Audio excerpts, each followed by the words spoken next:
Metals की बात कर रहे थे अभिषेक, जहां पर उन्होंने नाल्को की चर्चा की। नाल्को के अलावा भी कई सारे स्टॉक्स हैं जहां पर आज अच्छी तेज़ी दिख रही है, जिसमें वेदांता ठीक ठाक खरीदारी यहां पर दिख रही है। इसके अलावा बाकी शेयर्स भी जिसमें हिंद जिंक देखिए या हिंदुस्तान कॉपर देखिए, यहाँ पर भी ठीक ठाक तेज़ी है। सेल में भी आज खरीदारी दिख रही है। आप बताइए अक्षय, मेटल्स में जिस तरह से चाइना की तरफ से खबर भी आ रही है कि उन्होंने प्राइवेट सेक्टर की ग्रोथ के लिए, उनके प्रमोशन के लिए एक ड्राफ्ट लॉ भी तैयार किया है, क्या लग रहा है मेटल्स को आज कुछ फायदा होने वाला है? क्या पसंद है आपको मेटल्स में आज? जी। तो मेटल्स का जैसे मैंने कुछ देर पहले डिस्कस करा था, मेटल्स का प्राइस स्ट्रक्चर टेक्निकली बहुत ही स्ट्रांग है। गए 3-4 दिन में हल्की सी एक डिप मिली थी हमको, और ये मैं एक अपॉर्चुनिटी की तरफ देख रहा हूँ जहाँ पे हमको एक बाइंग का मौका वापस मिला था बहुत सारे मेटल स्टॉक्स में। तो यहाँ पे अगर स्टॉक्स को मुझे चुनना है कि कौन से स्टॉक्स में जल्दी आपको मोमेंटम और रिटर्न मिल सके, तो जो पसंदीदा स्टॉक है मेटल क्षेत्र में वो है नैल्को, सेकंड बनेगा हिंडाल्को, और थर्ड रहेगा वेदांता। तो ये 3 स्टॉक्स के प्राइस स्ट्रक्चर बहुत ही मजबूत है, जल्दी मोमेंटम पिकअप इनमें आपको दिख सकता है। और बाकी की भी आप बात करें, सेल की बात करें, टाटा स्टील हो या फिर जेएसडब्ल्यू या जिंदल स्टील हो, प्राइस स्ट्रक्चर तो मजबूत है, बस सपोर्ट पे है, एक रिकवरी की कोशिश में है। तो यहाँ पे आप बाय कर सकते हैं, पर थोड़ा टाइम और लग सकता है टारगेट आने में।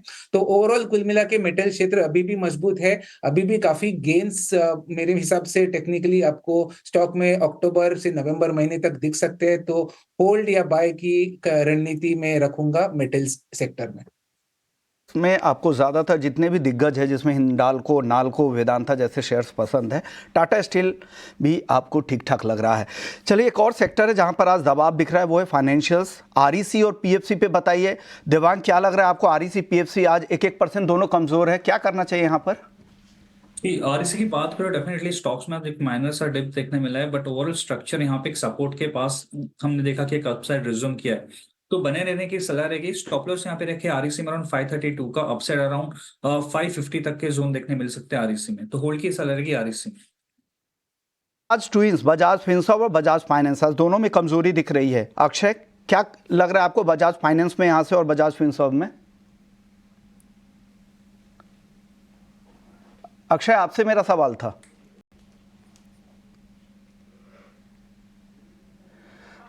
चलिए अक्षय, देवांग आप ही ये जवाब दे दीजिए, बजाज फाइनेंस और बजाज फिनसर्व इन दोनों में क्या लग रहा है? आज नरमी दिख रही है दोनों में।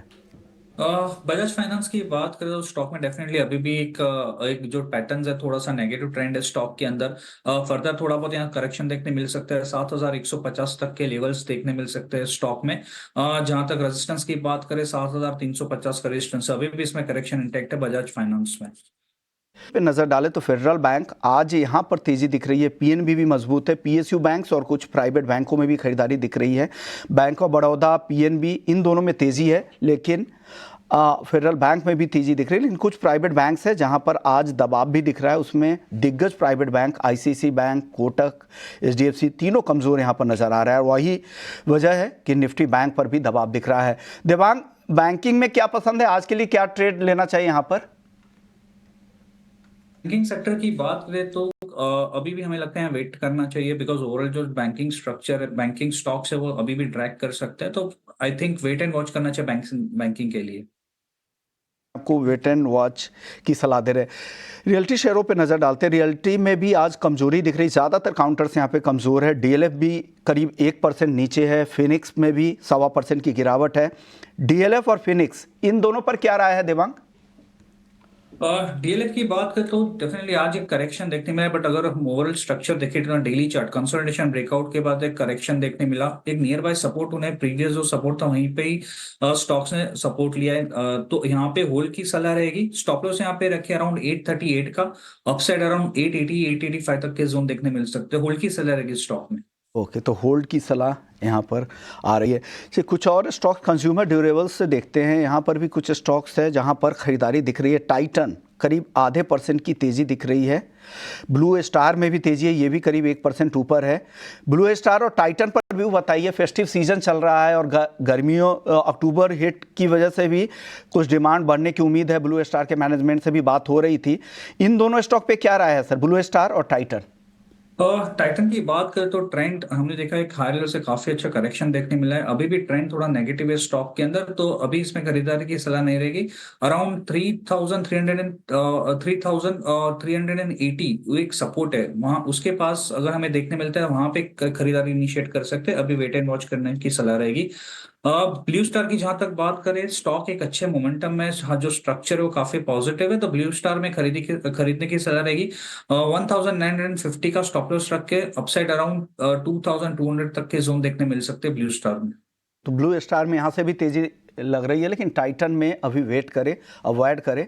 उस अब डिप में यहाँ पे खरीदारी के मौके पे वापस से देख सकते हैं। एक और सेक्टर ऑयल एंड गैस, जहाँ पर हालांकि मिक्स चाल देखने को मिल रहा है, लेकिन ऑयल एंड गैस पे एक राय देवांग फटाफट से आप बता दीजिए। ओएनजीसी क्रूड में जो तेजी कल 3% से ज़्यादा की तेजी दिखी थी, खबर आ रही है कि इजराइल में कल एक अहम बैठक हुई थी, ईरान की तरफ से जो हमले किए गए थे उसका रिस्पांस वो लोग कैसे लेंगे और कब लेंगे, इसको लेकर ये बैठक थी। एक चिंता की बात है।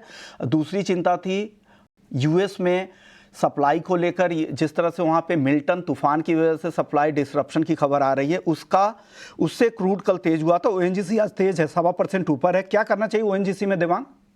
ओएनजीसी की बात करें तो स्टॉक डेफिनेटली आज हमें अपसाइड देखने मिला है, बट हम प्रीवियस अगर कुछ सेशन देखें तो काफी एक रेंज बाउंड सेशन मिला है। तो 300 का एक इंपॉर्टेंट रेजिस्टेंस जोन है स्टॉक के लिए।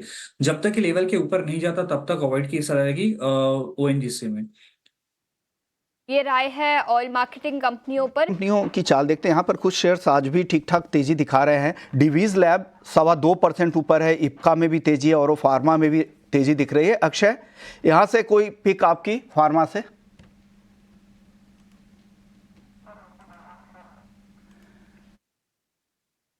ये क्या लग रहा है आपको, फार्मा में आपकी टॉपिक क्या होगी? डिवीज लैब, इप्का, और फार्मा ठीक ठाक तेजी दिख रही है। इन तीनों में से कुछ पसंद आ रहा है आपको? बात करें फार्मा सेक्टर्स की, तो फार्मा सेक्टर में ग्लेनमार्क फार्मा की बात करेंगे। ओवरऑल जो स्ट्रक्चर है ग्लेनमार्क फार्मा का काफी पॉजिटिव है। डेली चार्ट पे स्टॉक से एक अच्छे हाइट ऑफ पैटर्न स्ट्रक्चर में स्टॉक ट्रेड कर रहा है, तो यहाँ से अभी भी अपसाइड देखने मिल सकता है। 1840 1850 तक के जोन देखने मिल सकते हैं। 1740 का स्टॉप लॉस रख के स्टॉक्स में बाय करने की सलाह रहेगी। और स्टॉक जरा हाईलाइट करना चाहेंगे वो है पेज इंडस्ट्रीज का। शुरुआत बहुत ही शानदार की है पेज इंडस्ट्रीज ने, और 46,100 का 52 हफ्ते की नई ऊंचाई छुई है। 4,000 रुपए की एक तरफा तेजी हो चुकी है। 41,500 रुपए से लेकर 45,500 पौने 46,000 रुपए तक ये शेयर चला गया है। देवांग, आप जरा बताइए पेज इंडस्ट्रीज क्या और चलेगा? पेज इंडस्ट्री बात करते हो ना, वीकली चार्ट स्टॉक में कंसोलिडेशन ब्रेकआउट देखने मिला है। आज भी हमने काफी एक अच्छा अपसाइड देखा है, तो हमें लगता है कि पॉसिबल अभी भी इसमें अपसाइड देखने मिल सकता है। 46,200 तक के जोन है स्टॉक में देखने मिल सकते हैं। 45,000 का सपोर्ट है जो स्टॉप लॉस से बने रहे पेज इंडस्ट्रीज में।